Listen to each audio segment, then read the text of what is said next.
మహబూబాబాద్ జిల్లా బయ్యారంలో పంట మార్పిడిపై వ్యవసాయ అధికారి వినూత్న ప్రచారం నిర్వహించారు. డప్పు చప్పుళ్లు, జానపద గీతాల మధ్యలో వ్యవసాయ సందేశాలు వినిపించారు. రైతులతో కలిసి గ్రామ వీధుల్లో ర్యాలీ తీశారు. జానపద పాటల ద్వారా పంట మార్పిడి ప్రయోజనాలను అన్నదాతలకు వివరించారు.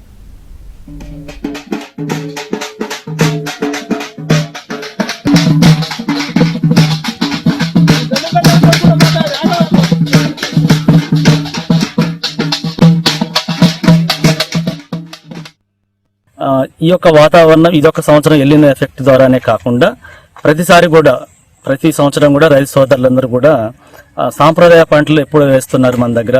అది ముఖ్యంగా వరి, పత్తి, మొక్కజొన్న, మిర్చి ఇటువంటి పంటలే కాకుండా వాణిజ్యపర పంటలు, ఇంకా అపరాలు, కూరగాయలు ఇవన్నీ కూడా వేయాలని చెప్పేసి రైతులని అవగాహన కార్యక్రమాలు తీసుకెళ్లాలని చెప్పేసి పెద్ద ఎత్తున కలెక్టర్ గారి ఆధ్వర్యంలో ఇక్కడ అవగాహన కార్యక్రమాలు జరుగుతున్నాయి.